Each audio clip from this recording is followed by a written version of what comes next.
Thank you, Mr. Tsakiris, for your presentation on the European Investment Bank. And we continue. Συνεχίζουμε με την επόμενη συνεδρία. Η πρόκληση του κόστους της ενέργειας, διασφαλίζοντας την βιομηχανική ανταγωνιστικότητα. We have with us Mr. Dora Andonakaki and Mr. Konstantinos Eleftheriades, and the moderator is Mr. Gabriel Hatzinopoulos, a journalist from Makedonika Nea. Please take your seats. Thank you.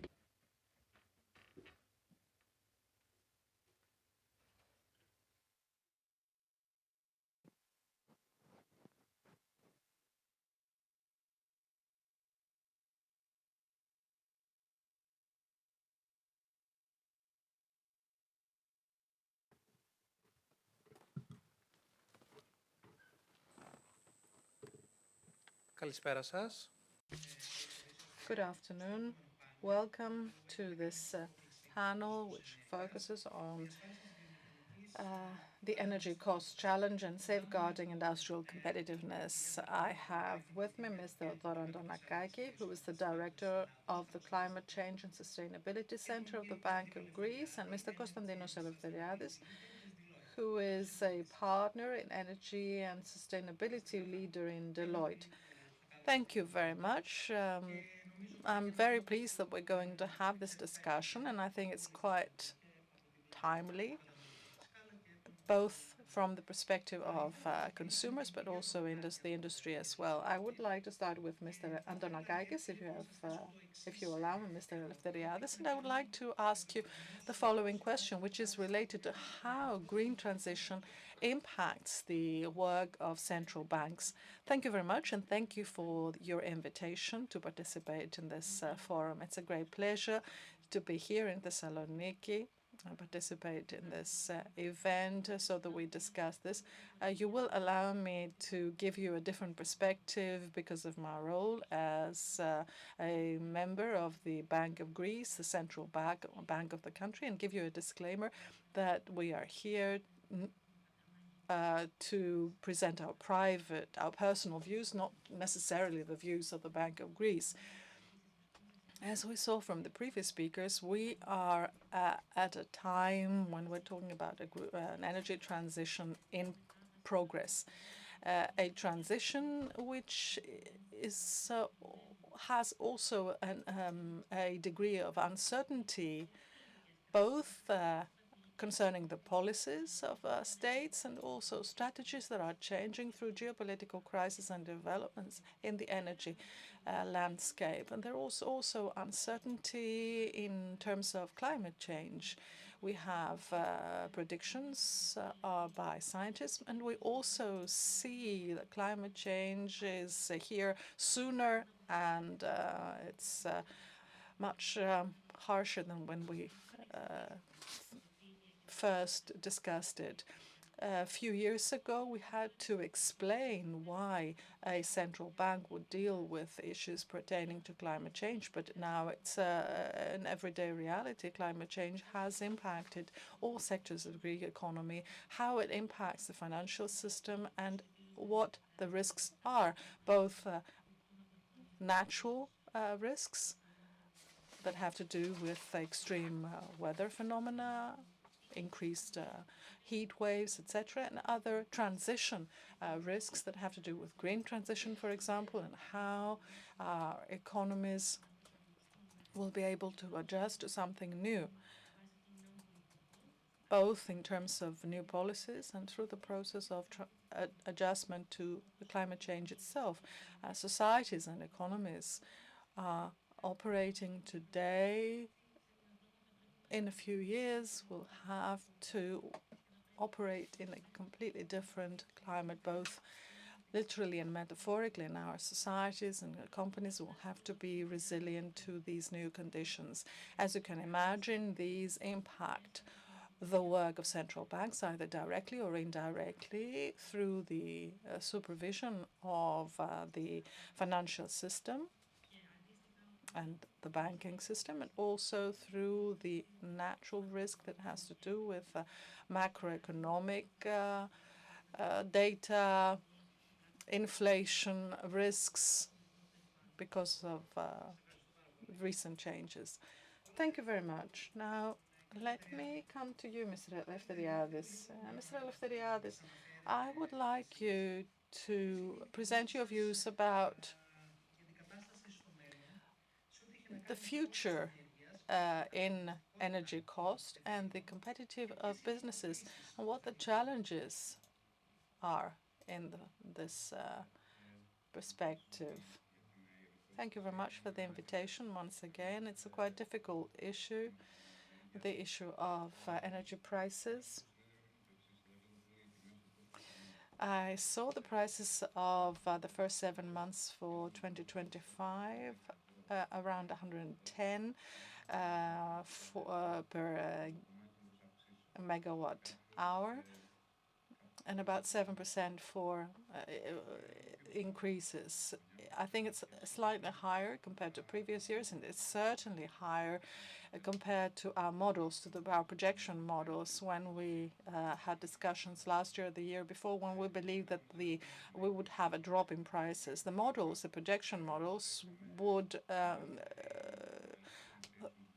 suggested that we have a high present penetration of renewables, so we would have lower prices. We don't see that. And if we look at the mixture of energy, we have 6% lignite, which is an expensive form of energy, 40% natural gas. So dependency on natural gas is still there. And we have 60% of hydroelectrics. Given the water, the drought, when we have 7% in hydropower, if we have no ability to produce, what is going to happen in the future? This may lead to a replacement by new natural gas plants. So we cannot have very specific projections. We have projections that suggest that we're going to have a drop, but gradually we have to review our projections. As I said, we didn't have the drop that we expected, and maybe we're not going to have a drop in the following years. This creates issues in the competitiveness of businesses.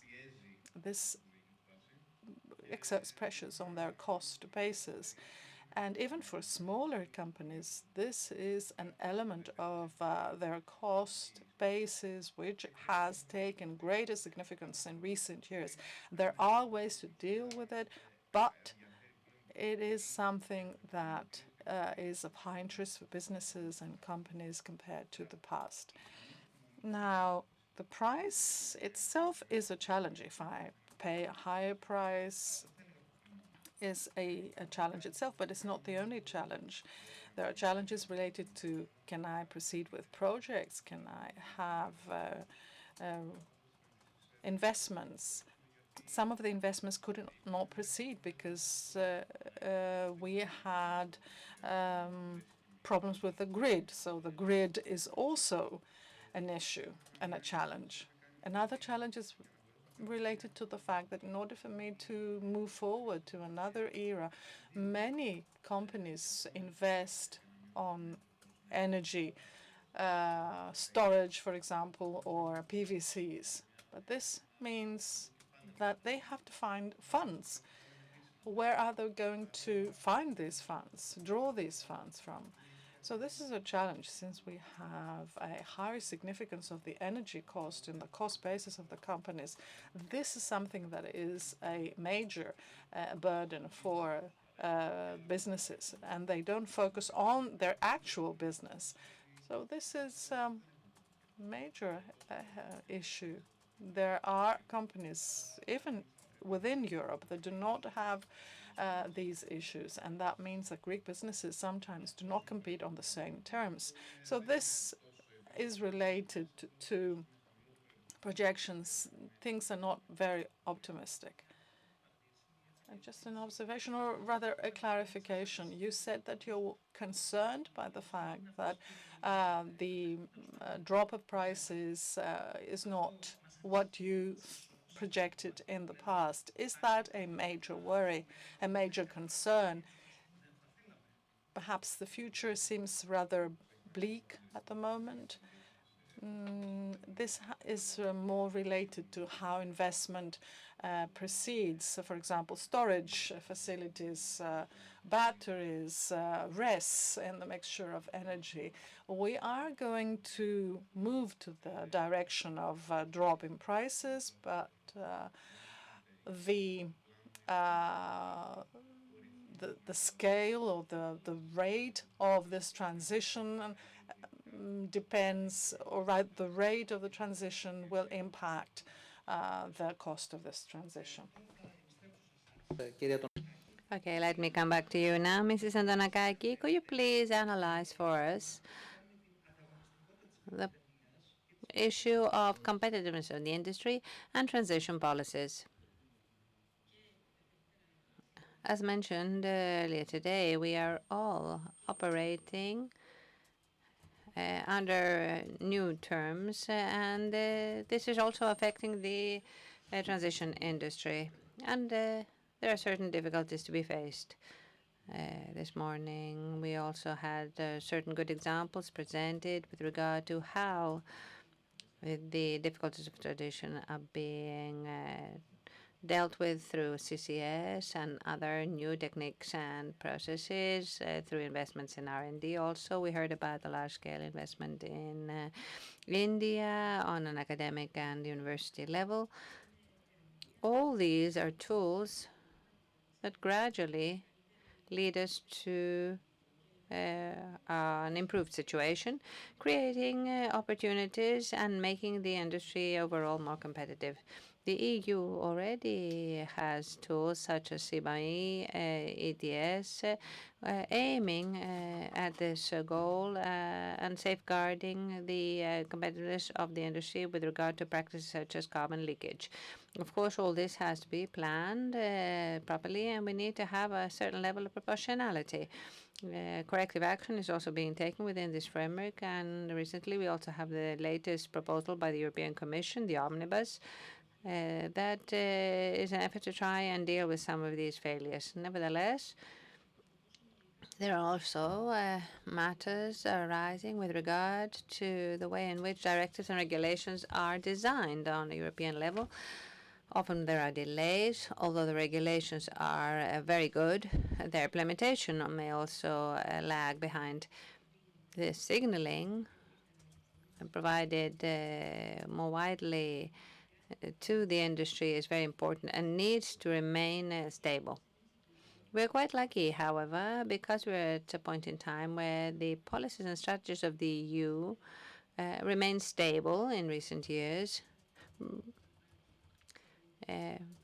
Despite the uncertainty that exists on a political level, on a country level, with regard to policies implemented related to green transition and climatic change. And this has led to concrete results. For example, the extensive penetration of RES, which has indeed been achieved due to the fact that there's a very clear, specific strategy on behalf of the EU. These steps being taken right now also, such as Omnibus, must be used correctively rather than in a manner that deregulates the market. And the Investment Bank has an opinion on this that has been issued recently in supporting the proportionality of the regulation rather than operating as a deregulatory factor. So, to the same, we need data, we need reporting. Right now, the scope of businesses which are being incorporated in the CSRD is being reduced radically, which means that risk management due to climate change and tradition will be harder to practice. That's why we need this risk management system for companies, but simplified, because its aim is not to create a greater bureaucratic burden for companies, but rather to try and create a framework within which business plans can incorporate risk management as an element in the proper manner. The risks of transition, of climate change, and the new situation. So this regulation could also be seen as an opportunity to expand this step to many smaller businesses who can recognize and manage these risks accordingly. Let me come back to you now, Mr. Lefteriadis. What practices must be implemented by a company in order to ensure its competitiveness with regard to energy costs? With regard to competitiveness, I believe that there is a guide not only for Greece but also for the whole of Europe, and I'm talking about the Draghi report, which told us exactly where the problems lie with issues regard to energy and digital transformation. This is absolutely true because Greece is lagging behind in these two respects. Competitiveness definitely has to do with energy costs, but if we look at this issue as energy per se, we could say this. We could start by reducing what we consume. I may not be able to influence prices so easily, although there are ways to do so, but to achieve some energy savings and energy efficiency is something that we have achieved to some extent, but not in the way that we could have done. It's not only a fact of changing some lamp bulbs and taking some minimal steps. There are other very important ways of reducing energy consumption within a company. Something that many companies are doing nowadays, and they're asking various scenarios to be put in place by us, is how they can change their production methods so that they are harmonized with the market rather than vice versa. So when is electricity cheap?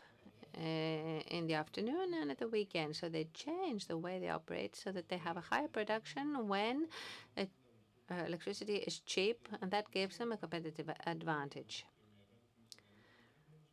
And in this way, the high market prices are used to their benefit because they produce when the electricity prices are low or even zero. This, of course, needs various systems to be put in place in digital transformation. It is a challenge. There's a capital required as well, but there is a huge benefit too. So this combination, energy saving, energy efficiency, dynamic pricing, or producing when electricity is cheap, is something that can be achieved. On the other hand, there are also companies that can't do this, that have high electricity consumption or low energy consumption, but a more fixed profile. But there are solutions for that also. Something widely disseminated that may be not so well known in Greece are the PPAs, the purchase and sale contracts in Greece, which have started to operate in Greece in recent years, and we have quite a lot of PPAs with producers and suppliers. PPAs started at a point in time in Greece when electricity was expensive and everybody wanted to use them in order to reduce energy costs and make money. But that's not their main role. Their main role is to have energy hedging, to have a low energy cost on one hand, but also a stable energy cost on the other hand, so that we can plan for the future. In Greece right now, the way the market operates, we can achieve both. So this is a measure that we are expecting to be further intensified. And this can lead to a competitive advantage indeed. Let's think of a steel industry, aluminum industry, or a paper pulp energy plant, which is energy intensive. The same companies in England, for example, let's say that there's a European project that they want to participate in, well, they have tools to do so for the last 25 years. So how can this compare with a Greek company that has these high energy prices and does not have these tools available, as compared to a French company that has stable tools and can achieve better prices? So we don't have the same competitive advantage, but we need to reach this level of maturity. We're taking steps, but we need to move faster. But this could indeed help companies. That is a combination of reducing my energy footprint and energy consumption, and some are doing this net zero transition, the decarbonization and the net zero strategy, and what I consume to see whether how I can do this in a cheaper way. I'm sure that from your answers, all these issues and the energy costs are an issue that we will be talking about long into the future, and that a lot of work has to be done with regard to issues of competitiveness, etc. Now, please allow me now, if we have a little more time, to ask one more question to you both. Or is there something that you would like to add, either of you? Some additional comments or something that you need to be mentioned? Yes, I think on my behalf, something that hasn't been said yet, and is quite befitting to this event as a highlight, is the traditional planning of companies. This is very important and involves all risk management that we discussed earlier. But not only transition is important. When we have our business plans in place, transition is not only enough. Right now, it's been exceeded, and we no longer speak of transition, but resilience. We need to talk about resilient plans nowadays. That is how companies and businesses can be sustainable and resilient into the future under a new state of affairs, whether talking about transition to a green economy or a new situation. Our infrastructure, we need to think how we're going to plan or design this all from now onwards so it can be more resilient to pending transformations. Yes, I think this is an issue that we will be discussing into the future. This is a very complex market that requires major investments, and also licensing, which is not something that can be achieved very quickly. On the other hand, I think we all understand that this is an evolving market as well. We were talking about completely different technologies 10 years ago or 5 years ago, and the technology will radically change into the next 20 years as well. So this is constant evolution. Energy transition also involves a technology transition, which requires additional investments and incorporates a volatility that cannot be predicted, as well as ups and downs. So we are moving in this direction by tackling the challenges caused by transition. Thank you very much, both of you indeed, Mrs. Andonakaki and Mr. Feriadis, for participating in this panel, and thank you all for listening to our discussion. We hope we have given some answers to your questions, and all the best to the panels that will follow.